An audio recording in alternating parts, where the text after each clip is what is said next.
Hello friends, welcome to my channel. তো আজকের এই সকালটা খুব সুন্দর লাগছিল। অনেকদিন পর মেঘলা মেঘলা ওয়েদারের পর একটু বৃষ্টি হওয়ার পর রোদ্দুরটা উঠছে, হালকা হালকা রোদ্দুর উঠছে। তো আমি চান করে আর কি সকালবেলা একটু বাগানের দিকে যাচ্ছিলাম। আর আমি এখন বাপের বাড়িতে আছি।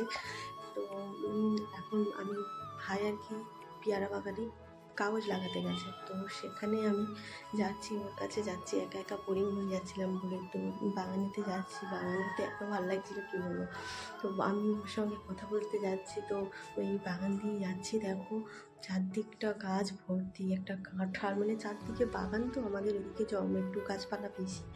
তো ওই গাছপালার মাঝে দিয়েই যাচ্ছি। এখন লেবু বাগানও আছে, পেয়ারা বাগানও আছে, বাট লেবুটা অল্প, পেয়ারাটা গাছটা বেশি। তো এই যা হচ্ছে বাগানটাতে, তোমার কাছে দেখো সামনেই আছে আমাদের পেয়ারা বাগান। ভাই ওখানে ভাইকে আমি ডাকছিলাম, ভাই তুই কোথায় কোথায়। ও বলছে বলে তুই চেঁচাস না দিদি, তুই চুপ কর। আর কি বললো, এই দেখো পেয়ারা বাগান, দেখো পেয়ারা বাগানগুলো দেখো। তোমাদের কার কার ওইদিকে পেয়ারা গাছ আছে আমাকে কমেন্টে জানাবে, বুঝলে। তো এরকম আমাদের বাগান। আর ভাই ওদিকে আর কি, ভাই ওদিকেই আছে যে কাগজ লাগাচ্ছে। আর এই দেখো মাঝখানে মাঝখানে লেবু গাছ। দেখে তোমরা নিশ্চয়ই আশা করি বুঝতে পারছো। আর কি বলতো, বাবা কদিন আগে বাগান পরিষ্কার করেছে, নাকি ফের বৃষ্টির জন্য জল পড়ে আবার নোংরা হয়ে গেছে। তো কত করবে না, বাগানের কাজ এমনি প্রচুর। আর যাদের পেয়ারা গাছ আছে তারা আশা করছি ভালো করে জানবে যে প্রচুর পেয়ারা গাছ থাকলে তাতে প্রচুর ট্রিটমেন্ট করতে হয়। তো দেখো ট্রিটমেন্টের মধ্যে কাগজ ডাল টানা হয়েছে কিছুদিন আগে, আবার এবার কাজ লাগানো হচ্ছে, কাগজ আলাদা চাম লাগাতে হচ্ছে। তো প্রচুর কাজ থাকে, তোমরা জানো আশা করি যাদের পেয়ারা গাছ থাকে বা যারা পেয়ারা চাষ করো, পেয়ারা বাগান আছে।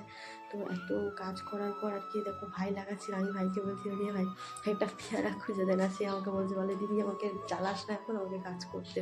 আর কি বলো তো, ভাই বোনে থাকলে একটু খুঁটিনাটি হতেই থাকে। এটা সবার ক্ষেত্রেই হয়, আমার ক্ষেত্রেও, আমার ভাই, আমার দুজনের ক্ষেত্রে এটা হয়েছে। তো দুজন মিলে অনেক গল্প করছিলাম।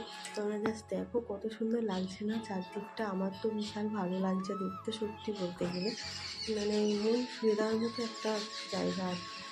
আর ভাই মা আবার আমাকে বলছিল যে মা আসবে বলে, আর মাকে আসতে বারণ করলাম, মা অন্য কাজ করছিলো বলে। আর আমি বলি ঠিক আছে, আমি ভাইয়ের সঙ্গে আছি। সে আপনি জল নিয়ে আসতে ভুলে গেছে, তাই জন্য জল দিতে এসেছিলাম আর বাগানে একটু ফটো ভিডিও তুলছিলাম। আমার ভাই আমাকে বলছে ভালো কর ভিডিও কর, এরকম আর কি আমাকে বলছিল। জাস্ট তোমরা দেখো কত সুন্দর লাগছে না দেখতে। আমার তো বিশাল ভালো লাগছে, বিশ্বাস করো। সবাইকে টাটা। তোমরা আমাকে জানাবে কি ভিডিওটা কেমন লাগলো। যদি ভিডিওটা ভালো লাগে লাইক কমেন্ট শেয়ার আর সাবস্ক্রাইব করে দেবে। দেখা হচ্ছে একটা নতুন ভিডিওতে। ততক্ষণ তোমরা সুস্থ থাকবে, ভালো থাকবে, সবাইকে ভালো